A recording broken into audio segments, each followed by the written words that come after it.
ನಮಸ್ಕಾರ ಸ್ನೇಹಿತರೆ, ನಾನು ಸತೀಶ್. ಸೊ ನಮ್ಮ ಇವತ್ತಿನ ವಿಡಿಯೋದಲ್ಲಿ ಸೂರ್ಯೋದಯ್ ಸ್ಮಾಲ್ ಫೈನಾನ್ಸ್ ಬ್ಯಾಂಕ್ ಅನ್ನೋ ಒಂದು ಹೊಸ IPO ಬಗ್ಗೆ ಅನಾಲಿಸಿಸ್ ಮಾಡಿ ಶೇರ್ ಮಾಡ್ತಾ ಇದ್ದೀನಿ.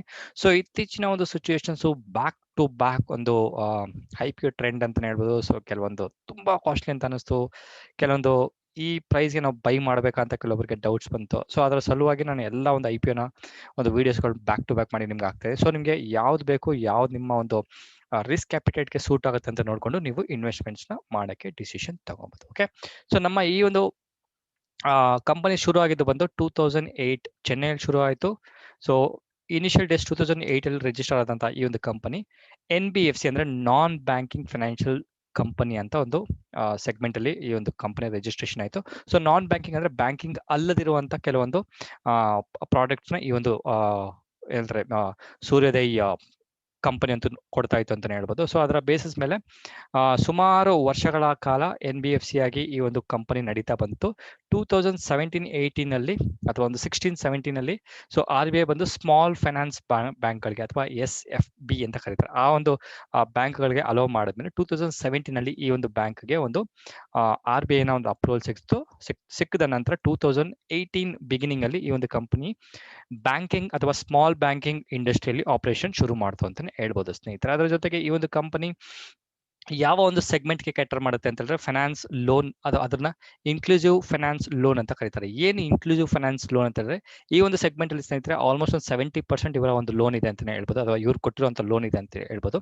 ಸೊ ಇನ್ಕ್ಲೂಸಿವ್ ಫೈನಾನ್ಸ್ ಲೋನ್ ಅಂದ್ರೆ ಇದು ಕೈಂಡ್ ಆಫ್ ಲೋನ್ ಇರುತ್ತೆ. ಸೊ ಯಾವುದೋ ಒಂದು ಏನಂತಾರೆ ಒಂದು ಚಿಕ್ಕ ಕಂಪನಿಗಳಿಗಾಗಿರ್ಬೋದು, ಒಂದು ಚಿಕ್ಕ ಮ್ಯಾನುಫ್ಯಾಕ್ಚರಿಂಗ್ ಯೂನಿಟ್ಸ್ ಆಗಿರ್ಬೋದು, ಅದರ ಜೊತೆಗೆ ಬೇರೆ ಒಂದು ಇಂಡಿವಿಜುವಲ್ ಪರ್ಸನ್ಗೆ ಕೊಡುವಂತ ಈ ಒಂದು ಲೋನು ಒಂದು ಕೈಂಡ್ ಆಫ್ ಜಾಯಿಂಟ್ ಲೋನ್ ಕೊಡುವಂತ ಒಂದು ಈ ಫೆಸಿಲಿಟಿಗೆ ಈ ನಮ್ಮ ಇನ್ಕ್ಲೂಸಿವ್ ಫೈನಾನ್ಸ್ ಲೋನ್. ಸೊ ಇದೊಂದು ಸೇಫೆಸ್ಟ್ ಒಂದು ಲೋನ್ ಅಂತ ಹೇಳ್ಬೋದು. ಯಾಕಂತ ಹೇಳಿದ್ರೆ ಒಂದು ಲೋನ್ಗೆ ಇಬ್ರು ವ್ಯಕ್ತಿಯ ಒಂದು ಸೂರಿಟಿ ತಗೊಳೋದ್ರಿಂದ ಅಥವಾ ಒಂದು ಲೋನ್ ನ ಇಬ್ಬರಿಗೆ ಒಂದು ಟ್ಯಾಗ್ ಮಾಡಿರೋದ್ರಿಂದ ಈ ರೀತಿಯ ಒಂದು ಲೋನು ಸ್ವಲ್ಪ ಒಂದು ಲೆವೆಲ್ಗೆ ಸೆಕ್ಯೂರ್ ಅಂತಾನೆ ಹೇಳ್ಬೋದು ಸ್ನೇಹಿತರೆ. ಓಕೆ, ಅದ್ರ ಜೊತೆಗೆ ಕಮರ್ಷಿಯಲ್ ವೆಹಿಕಲ್ ಲೋನ್ಸ್ ಕೊಡ್ತಾರೆ, ಸೊ ಹೌಸಿಂಗ್ ಲೋನು, ಅದ್ರ ಜೊತೆಗೆ ಮೈಕ್ರೋ ಬಿಸ್ನೆಸ್ ಲೋನ್ ಸಹ ಕೊಡುವಂತ ಆಕ್ಟಿವಿಟಿನ ಈ ನಮ್ಮ ಕಂಪನಿ ಮಾಡ್ತಿದೆ ಅಂತ ಹೇಳ್ಬೋದು. ಅದ್ರ ಜೊತೆಗೆ ಈ ಒಂದು ಕಂಪನಿ ಆಲ್ಮೋಸ್ಟ್ 554 ಬ್ಯಾಂಕಿಂಗ್ ಔಟ್ಲೆಟ್ಸ್ ಇದೆ ಅಕ್ರಾಸ್ ಇಂಡಿಯಾ. ಅದರ ಜೊತೆಗೆ ಕರ್ನಾಟಕದಲ್ಲಿ ಆಲ್ಮೋಸ್ಟ್ 73 ಔಟ್ಲೆಟ್ಸ್ ಇದೆ ಅಂತಾನೆ ಹೇಳ್ಬೋದು.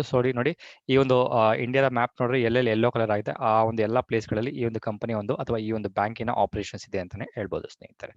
ಅದ್ರ ಜೊತೆಗೆ ಈ ಒಂದು ಕಂಪನಿ ಸ್ಮಾಲ್ ಫೈನಾನ್ಸ್ ಬ್ಯಾಂಕಿಂಗ್ ಈ ಒಂದು ಸೆಗ್ಮೆಂಟ್ ಅಲ್ಲಿ ಇರೋದ್ರಿಂದ ಆಲ್ರೆಡಿ ಈ ಒಂದು ಸೆಗ್ಮೆಂಟ್ ಅಲ್ಲಿ ಸುಮಾರು ಬೇರೆ ಬೇರೆ ಒಂದು ಬ್ಯಾಂಕ್ಗಳು ಆಪರೇಷನ್ ಮಾಡೋದ್ರಿಂದ ಸೊ ಯಾವಾಗ RBI 2016-17 ಅಲ್ಲಿ ಅಪ್ರೂವಲ್ ಕೊಡ್ತು ಸ್ಮಾಲ್ ಬ್ಯಾಂಕಿಂಗ್ ಫೈನಾನ್ಸ್ ನ ಶುರು ಮಾಡ್ಬೋದು ಅಂತ, ಆ ಟೈಮಲ್ಲಿ ಸುಮಾರು ಬ್ಯಾಂಕ್ಗಳು ರಿಜಿಸ್ಟ್ರೇಷನ್ ಆಯಿತು. ಆ ಒಂದು ಕಂಪನಿಗಳ ರಿಜಿಸ್ಟ್ರೇಷನ್ ಅದ್ರ ಜೊತೆಗೆ ನೇಮ್ಸ್ ನೀವು ಈ ಒಂದು ಲಿಸ್ಟ್ ಅಲ್ಲಿ ನೋಡ್ಬೋದು. ಟಾಪ್ 10 ನ ಒಂದು ಲಿಸ್ಟ್. ಸೊ ಸೂರ್ಯೋದಯ್ ಸ್ಮಾಲ್ ಫೈನಾನ್ಸ್ ಸಹ ಈ ಒಂದು ಲಿಸ್ಟ್ ಅಲ್ಲಿ ಇದೆ ಅಂತಾನೆ ಹೇಳ್ಬೋದು ಸ್ನೇಹಿತರೆ. ಓಕೆ, ಸೊ ಇದಿಷ್ಟು ಹೇಳಿದ್ಮೇಲೆ ಈ ಒಂದು ಕಂಪನಿ IPO ಬರುವಂತ ಪರ್ಪಸ್ ಏನಂತ ಹೇಳಿದ್ರೆ, ಸೊ ಬ್ಯಾಂಕಿಂಗ್ ಸೆಕ್ಟರ್ ಅಲ್ಲಿ ಒಂದು ಟೈರ್ 1 ಕ್ಯಾಪಿಟಲ್ ಮತ್ತೆ ಟೈರ್ 1 ಕ್ಯಾಪಿಟಲ್ 2 ಅನ್ನುವ ಒಂದು ಬೇಸ್ ಇದೆ ಸ್ನೇಹಿತರೆ. ಏನಿದೆ ಅಂತ ಹೇಳಿದ್ರೆ ಟೈರ್ 1 ಕ್ಯಾಪಿಟಲ್ ಬೇಸ್ ಅಂತ ಹೇಳಿದ್ರೆ ಯಾವುದೇ ಒಂದು ಬ್ಯಾಂಕಿಂಗ್ ಸೆಕ್ಟರ್ ವರ್ಕ್ ಆಗ್ಬೇಕಂತ ಹೇಳಿದ್ರೆ ಒಂದು ಸರ್ಟನ್ ಪರ್ಸೆಂಟೇಜ್ ಆಫ್ ಅಮೌಂಟ್ ನ ಈ ಒಂದು ಟೈರ್ 1 ಒಂದು ಕ್ಯಾಪಿಟಲ್ ಸೆಗ್ಮೆಂಟ್ ಅಲ್ಲಿ ಇಡಬೇಕಾಗುತ್ತೆ. ಸೊ ಅದರಲ್ಲಿ ಈಕ್ವಿಟಿ ಶೇರ್ ಹೋಲ್ಡರ್ಸ್ ಫಂಡ್ ಆಗಿರ್ಬೋದು, ಅದರ ಜೊತೆಗೆ ಒಂದು ರಿಸರ್ವ್ಸ್ ಅಂಡ್ ಸರ್ಪ್ಲಸ್ ಅಲ್ಲಿ ಇರುವಂತಹ ಕೆಲವೊಂದು ಅಮೌಂಟ್ಗಳನ್ನ ಈ ಒಂದು ಟೈರ್ 1 ಕ್ಯಾಪಿಟಲ್ ಬೇಸ್ ಅಲ್ಲಿ simple nothing but working capital ಅಂತ ಹೇಳ್ಬೋದು.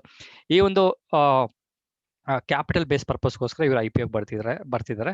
ಅದ್ರ ಜೊತೆಗೆ ಟೈರ್ 2, ಸೊ ಅದು ಆಲ್ರೆಡಿ ಬಂದು ನಾನು ನಿಮಗೆ ಕನ್ಫ್ಯೂಸ್ ಮಾಡಕ್ ಹೋಗಲ್ಲ, ಟೈರ್ 1 ಪರ್ಪಸ್ಗೋಸ್ಕರ ಬರ್ತಿದೆ ಅಂತಾನೆ ಹೇಳ್ಬೋದು ಈ ನಮ್ಮ ಕಂಪನಿ. ಅದ್ರ ಜೊತೆಗೆ ಸೆಕೆಂಡ್ ರೀಸನ್ ಬಂದು ಎನಿವೆ ಇದು ಲಿಸ್ಟ್ ಆಗಿಲ್ಲ. ಸೊ IPOದ ಬರುವಂತ ರೀಸನ್ ಏನಂತ ಹೇಳಿದ್ರೆ ಸೆಕೆಂಡ್ ರೀಸನ್, ಸೊ ಎಕ್ಸ್ಚೇಂಜಸ್ ಅಲ್ಲಿ ಲಿಸ್ಟ್ ಆಗುವಂತ ಒಂದು ಪ್ಲಾನಿಂಗ್ ಸಹ ಇದೆ ಅಂತಾನೆ ಹೇಳ್ಬೋದು.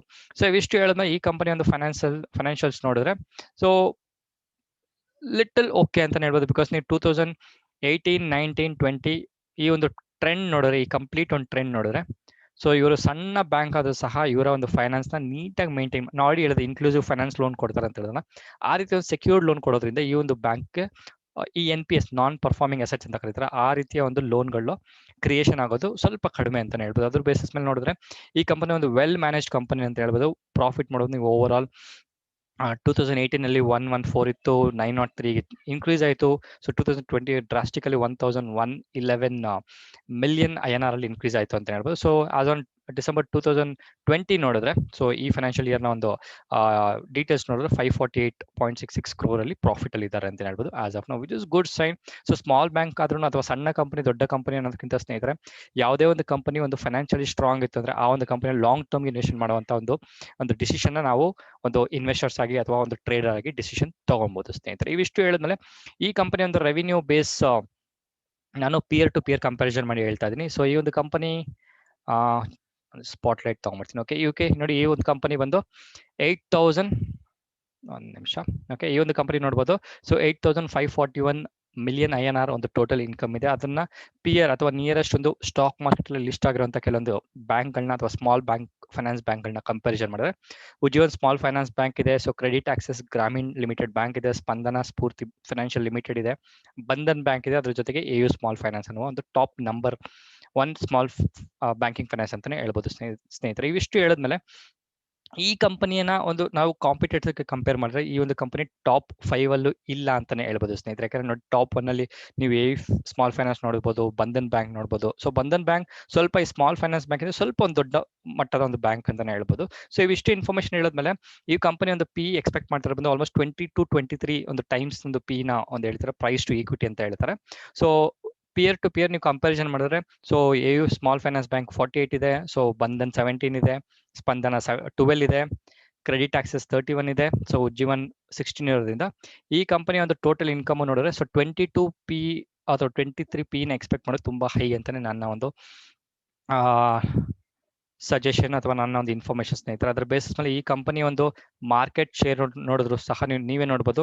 AU ಸ್ಮಾಲ್ ಫೈನಾನ್ಸ್ 33% ಇದೆ, ಉಜ್ಜೀವನ್ 15% ಇದೆ, ಈಕ್ವಿಟಾಸ್ 15% ಇರೋದ್ರಿಂದ ಈ ಕಂಪನಿಯ ಒಂದು ರೆವಿನ್ಯೂ ಅಥವಾ ಒಂದು ಮಾರ್ಕೆಟ್ ಶೇರ್ ನೋಡಿದ್ರೆ ಜಸ್ಟ್ 4% ಇದೆ ಅಂತ ಹೇಳ್ಬೋದು, which is not very big percentage ಅಂತ ಹೇಳ್ಬೋದು. ಸೊ ಇವಿಷ್ಟು ಹೇಳಿದ್ಮೇಲೆ ಈ ಕಂಪನಿ ಒಂದು IPO ಡೀಟೇಲ್ಸ್ ಹೇಳ್ಬಿಡ್ತೀನಿ. ಸೊ 17th ಓಪನ್ ಆಗುತ್ತೆ, 19th ಕ್ಲೋಸ್ ಆಗುತ್ತೆ, 24th allotment, again 24th refund ಆಗುತ್ತೆ ಅಂತ ಹೇಳಿದ್ದಾರೆ. ಸೊ ಪ್ರಾಬ್ಲಿ 1 ದಿವಸ 2 ದಿವಸ ಹೆಚ್ಚು ಕಡಿಮೆ ಆಗ್ಬೋದು. 25th ಡಿಮ್ಯಾಟ್ ಅಕೌಂಟ್ ಬರುತ್ತೆ, ಅದ್ರ ಜೊತೆಗೆ 30th IPO ಲಿಸ್ಟ್ ಆಗುವಂತ ಒಂದು ಚಾನ್ಸಸ್ ಇದೆ ಅಂತಾನೆ ಹೇಳ್ಬೋದು. ಸೊ ಇವಿಷ್ಟು ಹೇಳಿದ್ಮೇಲೆ ಈ ಕಂಪನಿ IPO ಬಿಡ್ಡಿಂಗ್ ಪ್ರೈಸ್ ಬಂದು 303 ವರ್ತಾ ಇಲ್ವಾ ಅಂತ ನಾನು ನಿಮಗೆ ನೆಕ್ಸ್ಟ್ ಸ್ಲೈಡ್ ಅಲ್ಲಿ ಹೇಳ್ತೀನಿ. ಸೊ ಈ ಕಂಪನಿಯ ಒಂದು IPO ಬಿಡ್ಡಿಂಗ್ ಪ್ರೈಸ್ ಬಂದು 303 305 ಪರ್ ಇಕ್ವಿಟಿ ಶೇರ್ ಇದೆ. ಮಿನಿಮಮ್ 49 ಶೇರ್ಸ್ ಬೇಟ್ ಮಾಡಬೇಕು, NSE ಬೇಸ್ ಲಿಸ್ಟ್ ಆಗುತ್ತೆ. ಟೋಟಲ್ IPO ಸೈಜ್ ಬಂದು 582.34 crores ಇದೆ. ಅದರಲ್ಲಿ ಫ್ರೆಶ್ ಇಶ್ಯೂ ಬಂದು 248.58 ಈ 58 crore ಇದೆ. ಈ ಒಂದು ಕಂಪ್ಲೀಟ್ ಫ್ರೆಶ್ ಇಶ್ಯೂ ಏನ್ ಮಾಡ್ತಿದ್ರೆ ಟೈರ್ 1 ಕ್ಯಾಪಿಟಲ್ ಬೇಸ್ ಅಂತ ಹೇಳಿದ್ರೆ ಆ ಒಂದು ಕ್ಯಾಪಿಟಲ್ ಬೇಸ್ ಹೋಗ್ತಿದೆ. ಸೊ ಈ ಒಂದು offer for sale existing promoters ಮತ್ತೆ ಒಂದು ಶೇರ್ ಹೋಲ್ಡರ್ಸ್ ಬಂದು ಆಫ್ ಲೋಡ್ ಮಾಡ್ತಿದ್ದಾರೆ 333.76 crore ಅಲ್ಲಿ ಅಂತ ನೋಡ್ಬೋದು ಸ್ನೇಹಿತರೆ. ಇವಿಷ್ಟು ಇನ್ಫಾರ್ಮೇಶನ್ಸ್ ಹೇಳಿದ್ಮೇಲೆ ಈ ಕಂಪನಿಯಲ್ಲಿ ನಾನು ಸ್ವಲ್ಪ ಒಂದು ಕಂಪ್ಯಾರಿಸನ್ ಮಾಡಿ ಹೇಳ್ಬಿಡ್ತೀನಿ ಸ್ನೇಹಿತರೆ. ಯಾಕಂತ ಹೇಳಿದ್ರೆ ಈ ಕಂಪನಿಯ ಒಂದು IPO ಪ್ರೈಸ್ ನೋಡಿ ತುಂಬಾ ಕಾಸ್ಟ್ಲಿ ಅಂತ ಅನಿಸುತ್ತೆ. ಯಾಕಂತ ಹೇಳಿದ್ರೆ ಈ ಒಂದು ಸೆಗ್ಮೆಂಟ್ ಅಲ್ಲಿ ಅಥವಾ ಸ್ಮಾಲ್ ಫೈನಾನ್ಸ್ ಬ್ಯಾಂಕ್ ಸೆಗ್ಮೆಂಟ್ ಅಲ್ಲಿ ಇರುವಂತಹ ಒಂದು ಬ್ಯಾಂಕ್ ಗಳನ್ನ ಒಂದು ಡೀಟೇಲ್ಸ್ ನೋಡಿದ್ರೆ, so AU small finance bank ಬಂದು 1,250 ಟ್ರೇಡ್ ಆಗ್ತಿದೆ, ಈಕ್ವಿಟಾಸ್ ಬಂದು 60 rupees ಅಲ್ಲಿ ಟ್ರೇಡ್ ಆಗ್ತಿದೆ. ಅದ್ರ ಜೊತೆಗೆ ಉಜ್ಜೀವನ್ ಅನ್ನುವ ಒಂದು company small finance company, Ujjivan 2 ಇದೆ. So Ujjivan small finance company ಬಂದು 34 rupees ಅಲ್ಲಿ ಒಂದು ಟ್ರೇಡಿಂಗ್ ಆಗ್ತಿದೆ. ಅದ್ರ ಜೊತೆಗೆ ಬಂಧನ್ ಬ್ಯಾಂಕ್ ಬಂದು ಆಲ್ಮೋಸ್ಟ್ 348 and 350 rupees ಅನ್ನುವ ಒಂದು ಅಮೌಂಟ್ ಅಲ್ಲಿ ಟ್ರೇಡ್ ಆಗ್ತಿದೆ ಅಂತ ಹೇಳ್ಬೋದು. ಇವಿಷ್ಟು ಕನ್ಫರ್ಮ್ ಏನಂತಾರೆ ಒಂದು ಅನಾಲಿಸಿಸ್ ಮಾಡಿದ್ರೆ ಕನ್ಫರ್ಮೇಶನ್ ಅಂತ ಹೇಳಿದ್ರೆ ಸ್ನೇಹಿತರೆ, IPO ನ ಪ್ರೈಸ್ ಸ್ವಲ್ಪ ಕಾಸ್ಟ್ಲಿ ಅಂತ ಅನಿಸುತ್ತೆ. ಯಾಕಂತ ಹೇಳಿದ್ರೆ 303 ಇಂದ 305 ನಿಮ್ಗೆ ಒಳ್ಳೆ ಬ್ಯಾಂಕ್ ಬೇಕಿತ್ತು ಅಂದ್ರೆ ಈ ಒಂದು ಸೆಗ್ಮೆಂಟ್ ಅಲ್ಲಿ ನೀವು ಬಂಧನ್ ಬ್ಯಾಂಕ್ ಅಲ್ಲಿ ಇನ್ವೆಸ್ಟ್ಮೆಂಟ್ ಮಾಡಬಹುದು ಅಂತ ನನ್ನ ಒಂದು ಅನಿಸಿಕೆ. ಸೊ ಏನ್ ನಂಗೆ ನಿಜ ಗೊತ್ತಾಗಲ್ಲ ಏನಕ್ಕೆ ಇಷ್ಟು ಕಾಸ್ಟ್ಲಿ ಒಂದು ಪ್ರೈಸ್ ಬ್ಯಾಂಡ್ ಮಾಡಿದ್ದಾರೆ ಅಂತ. ಇವಿಷ್ಟು ಇನ್ಫಾರ್ಮೇಶನ್ಸ್ ಹೇಳಿದ್ಮೇಲೆ ಈ ಕಂಪನಿಯಲ್ಲಿ ಇನ್ವೆಸ್ಟ್ಮೆಂಟ್ ಮಾಡೋದು ನನ್ನ ಒಂದು ಫೀಡ್ಬ್ಯಾಕ್ 50-50 ಅಂತ ಹೇಳ್ತಾ, IPO ದಲ್ಲಿ ಪ್ರಾಬಬಲಿ ಒಂದು 20% 30% ಪ್ರೀಮಿಯಂ ಆಗಬಹುದು ಅನ್ನೋದು ಬಿಟ್ರೆ, so that to depending on the IPO trend ನ ಬಿಟ್ರೆ ಈ ಒಂದು ಕಂಪನಿಯ ಒಂದು ಶೇರ್ ಪ್ರೈಸ್ ಸ್ವಲ್ಪ ಕಾಸ್ಟ್ಲಿ ಅಂತ ಅನಿಸ್ತು. ಸೊ 50-50% ಒಂದು ಫೀಡ್ಬ್ಯಾಕ್ ಕೊಡ್ತಾ ಮತ್ತೊಂದು ವಿಡಿಯೋದಲ್ಲಿ ಮೀಟ್ ಮಾಡೋಣ. ಅಲ್ಲಿವರೆಗೂ ನಮಸ್ಕಾರ.